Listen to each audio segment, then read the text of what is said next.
We are live. Good morning. Happy August 18th, 2020.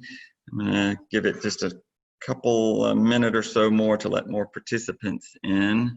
Sorry, we were delayed just a minute or two here. I think we're going to have a nice update on the state of the market as we're in the dog days of summer. So wait just a moment longer. Let a few more people log in as we're gaining some momentum here. Just another moment or two, and probably we'll get started. We got 23 right now. Okay. I'll go ahead and get started. Hopefully some others will log on, or you'll take advantage of the recording and send it to some of your clients later. So welcome. This is Bill Baldwin of Boulevard Realty, the broker and owner. And today I'm really going to focus on a market update. Where are we today, midpoint through the year of 2020? Certainly it's an unprecedented time.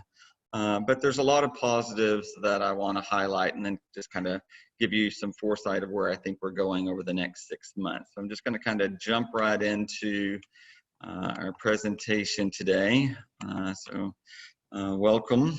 All of the headlines for July, if you saw the news, if you see the Facebook post, if you look, I mean, July was a record-setting month, and it was the second month in a row that we've had significant gains. And I want to be clear, I feel like a number of this was pent-up demand moving from March, April, and May. But ours is one of the few industries, just absolutely one of the few industries that's seeing year-over-year gains. So even taking into account the slowdown of March, April, and May, and dealing with the shelter in place and dealing with lending strategies after the jumbo loans kind of took a dive or whatever, you're still seeing a significant increase in most price points.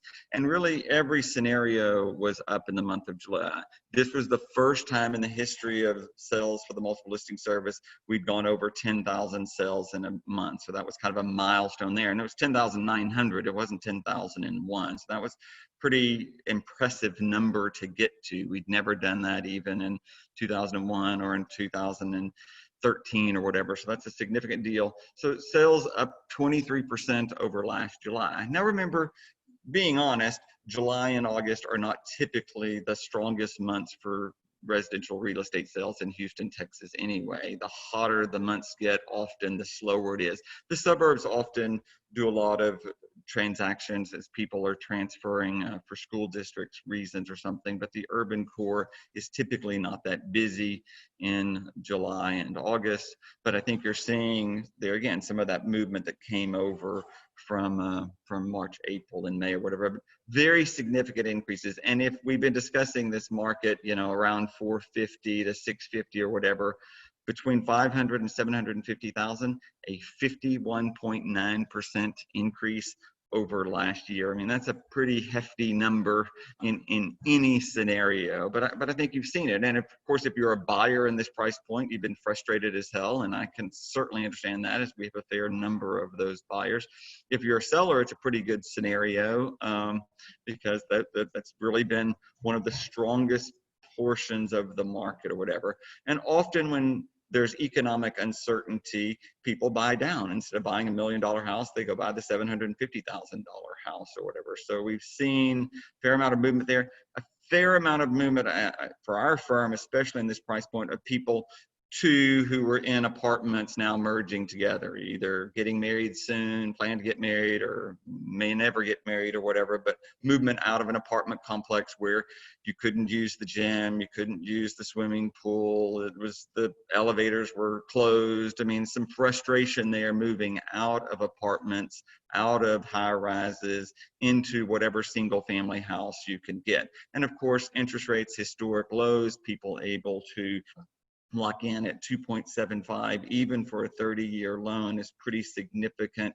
But rates even at 3%, you know, historic lows. Not sure they're ever going to be this low again, but significant increase there. But even we'd had some slowdown in the jumbo market, and we need some positive news in the market higher than 750 or a million. And I'm going to show you that it's here. So we saw movement in that price point also. The worst part, if you're, in the market, is below 250. We just don't really have that many houses to sell to begin with. So that market is shrinking and shrinking as Houston becomes less affordable for people in the entry level.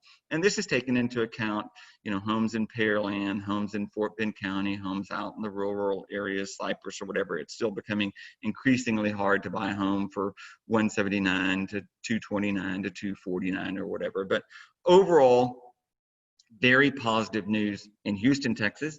Very positive news really around the nation. You're seeing movement in the housing market, unprecedented in these sort of times or whatever. So everyone's talking about recession, looming recession, and you're seeing nationwide a lot of movement in housing, which is a very positive sign. I mean, it's showing us that people can be more resilient. They have more savings than ever before. They've made money in the stock market. They've saved a little. The amount of debt, credit card debt, during these particular months of COVID-19, there's been less credit card debt as people have been less hesitant to take on debt or whatever for fear of the future. And I certainly understand that or whatever. But housing continues to get more and more expensive. There's always this movement and this concern, and I hear it in transportation, and you're hearing it. Is there a movement out of these urban cities into suburbia? And while there has been some of that, you've seen the second home market. My friends in North Carolina, my friends in Florida, even people in Houston buying second homes in Galveston has been on a record high. Doesn't mean they're never or consistently going to leave their Houston house. They're just adding a second house, maybe in Fredericksburg or maybe someplace cooler in Colorado or something, because people, feel like they might need to shelter in place there versus their deal. But they're not really leaving the urban core. And I think they're not going to leave the urban core as people have imagined because of what the urban core has to offer people, which is less dependency upon cars, greater connectivity with community, more walkable neighborhoods or whatever. So while you're seeing some, yes, some people may not be able to afford San Francisco and may not be able to afford New York City or whatever, what you're seeing is these southern cities that have historically been improving anyway are still gaining in momentum. Inner city Atlanta, inner city Nashville, inner city Austin, inner city Houston is right on board with them. And so you're seeing nationwide, across the board, just as much movement in the urban core as you are in suburbia. I'm not saying some people aren't moving to suburbia. I want to be clear. It's true that they are, but there's enough people infilling in the urban core so that you're not seeing a mass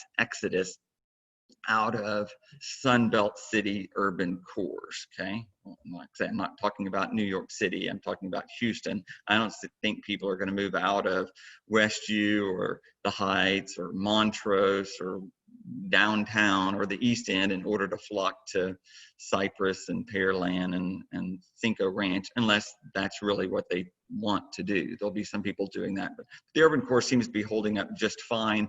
And like I say, the prices in the urban core are holding up just fine. They're actually doing better in many areas than you would have anticipated or whatever.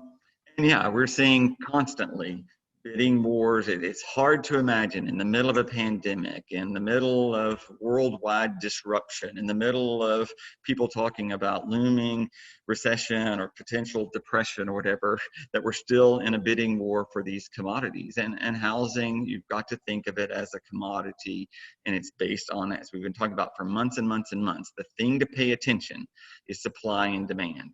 And what continues to happen is less supply and continual demand. And as that occurs, you're going to have what is a relatively balanced market into the marketplace or whatever. And so you're seeing, with interest rates low, that's created demand.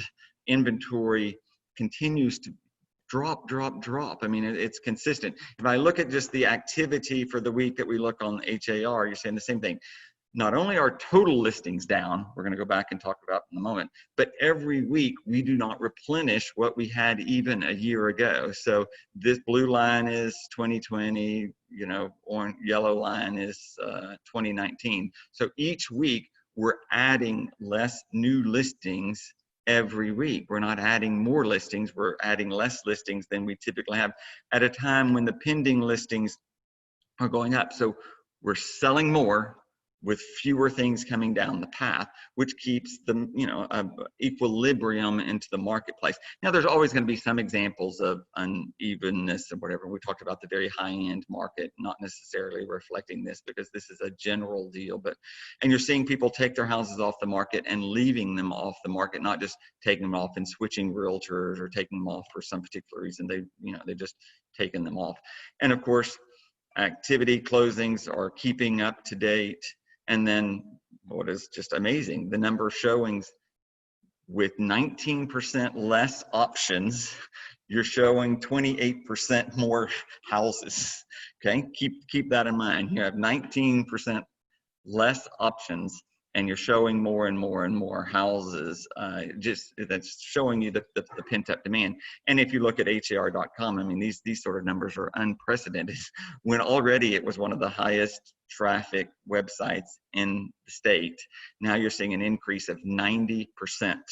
90% increase of hits on HOU.com in a month of hits of 17 million hits or whatever is pretty significant increase in activity on HOU.com. So I mean, that's just, some of these numbers are just kind of staggering or whatever. So the issue, of course, is supply. Supply continues to go down. We are not replenishing the housing stock as people continue to buy houses. So increased 23% and inventory almost at a historic low into the marketplace or whatever. So I mean, and you're seeing what is a pretty significant increase of just home ownership. More people today own a house in Texas than almost at any particular time in the history of the state of Texas, which is good. We want to see more and more home ownership. You want to see people take advantage. You want to see young people take advantage of these interest rates and lock in these interest rates. And I think you're seeing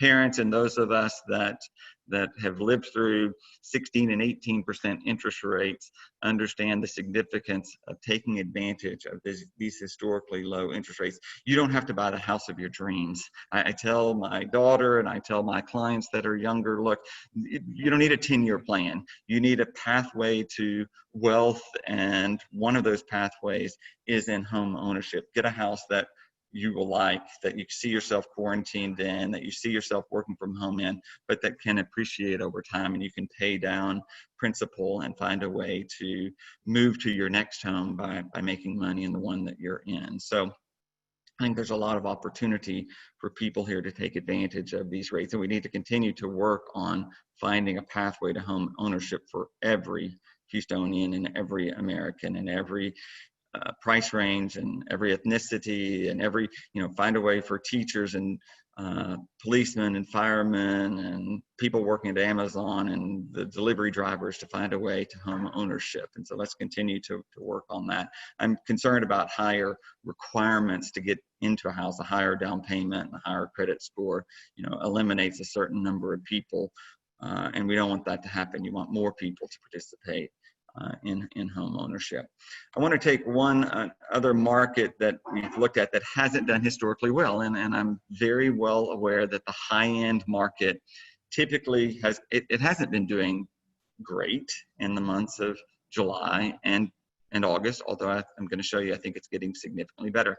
The hotter the months are, typically high-end people are wealthier in high-end houses, and they get out of the heat. They go on vacations. We saw this with the families who had been homeschooling all of March, April, May, and June, couldn't wait to get out of Houston, Texas, anywhere where the kids could roam, in a pasture, on a beach, on a mountain, anywhere. And so you saw a pretty big exodus of families out of Houston someplace else, anywhere else or whatever, which caused, I think, some slowdown in that higher end market.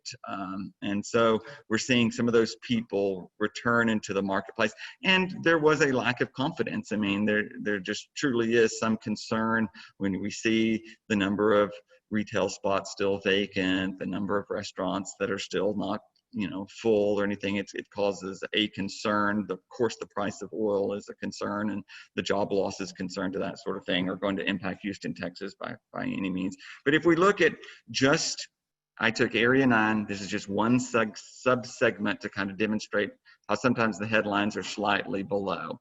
Take prices over 1.1 million. In the previous 30 days, we had about 70 listings, and we sold 6 homes in zip codes 777, 778, 779, over 1.1 million. Only 6 homes sold in the previous 30 days.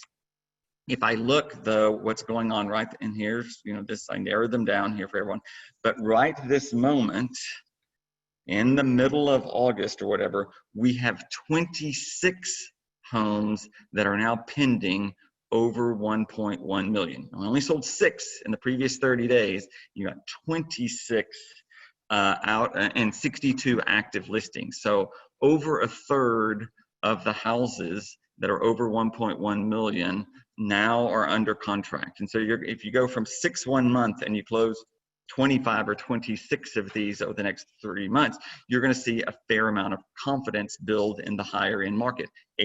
Those buyers are coming back into the marketplace after being in Aspen, Vale, the Hamptons, Vermont, Montana, Yellowstone, wherever they were, and they're coming back. They're going to need a home. If you look over 1.4 million, many of my listings are over that 1.4 million. We had not really sold that many houses over 1.4 million in the last 90 days. And in the last 30, you see, we only had this one house sold, 1031 East 7.5, sold for 1.425 million. Currently, not counting the people that are just in the marketplace, you can see pending in the last few days, this one on Aurora for 1.5 million, this one on 10th Street for 1.7 million, this one at 841 Arlington for 1.5 million. Those were recent. And then you see these that are pending here that are 735 Columbia, 426 Bayland, 208 24th, 448 Columbia, 1027 Arlington, 632 Harvard. Here's 918 Euclid. So follow what I'm saying. 1 sold in the previous 60 days.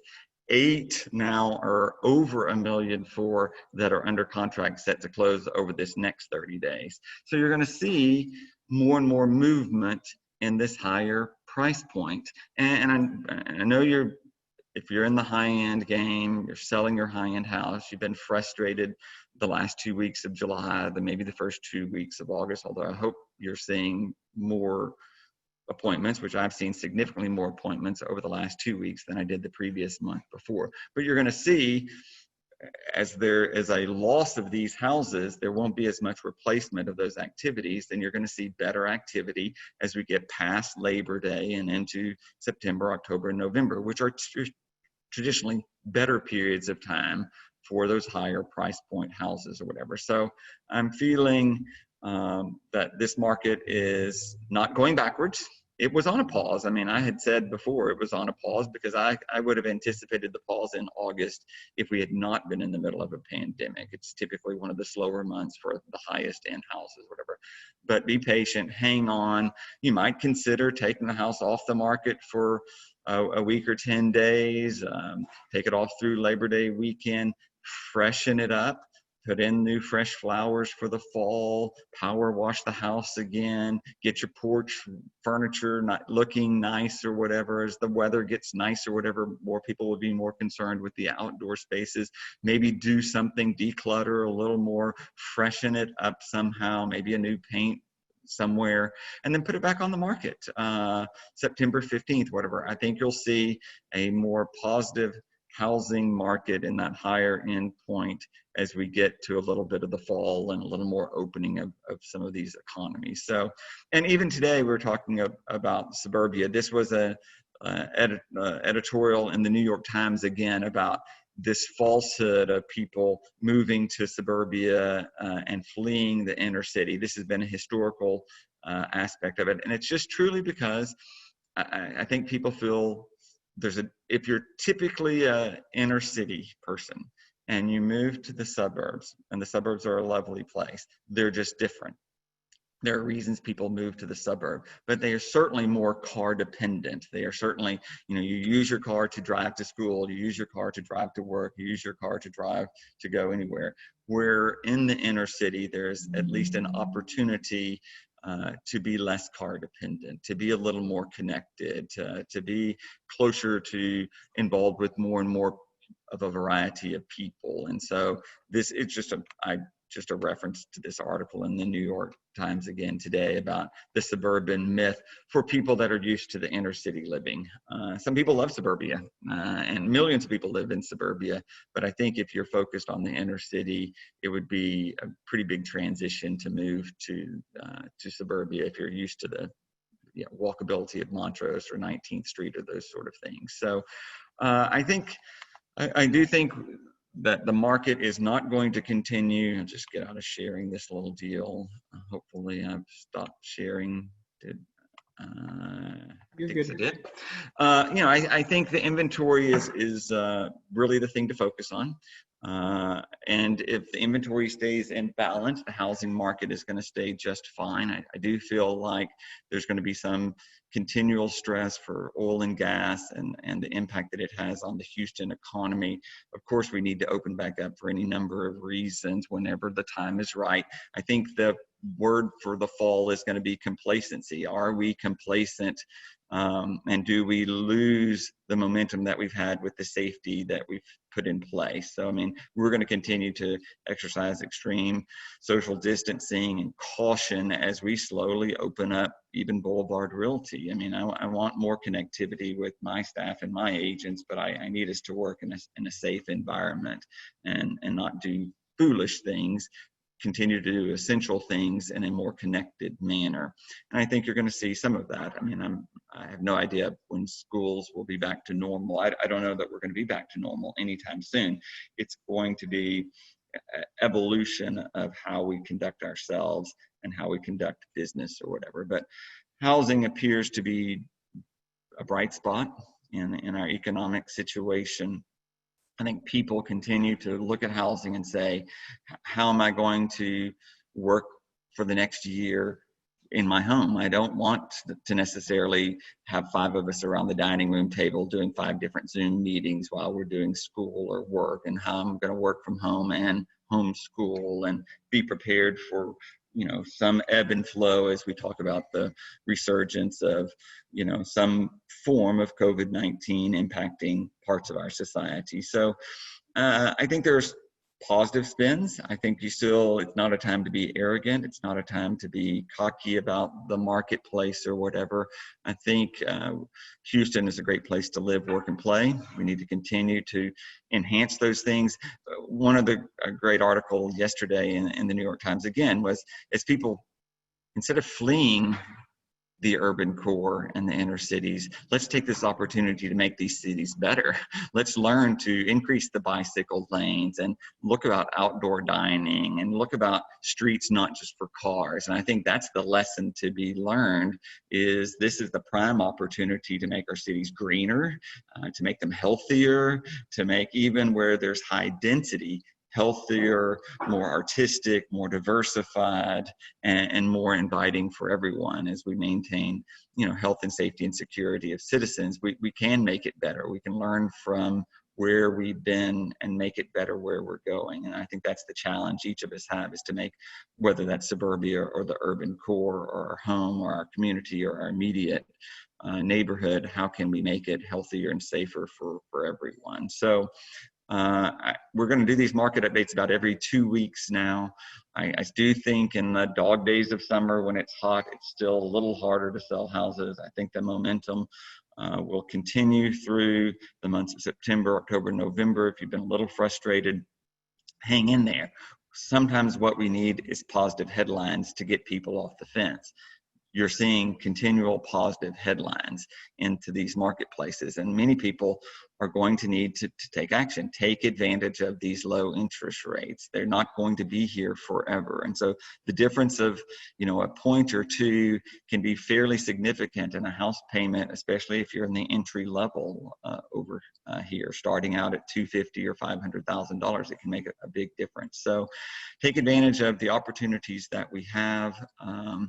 Hang tight if you haven't had the result that you want. Continue to focus on your micro market. That's really the key of what we're looking at. Look at the supply. Quit looking at what sold last month. Look at what you're competing with, what's coming down the path. And that's for a lot of industries here. That's what you really need to go focus on. And so with that, if there are no questions, I'm going to say adieu and have a great week here in Houston, Texas. We'll visit again soon. Thank you so much.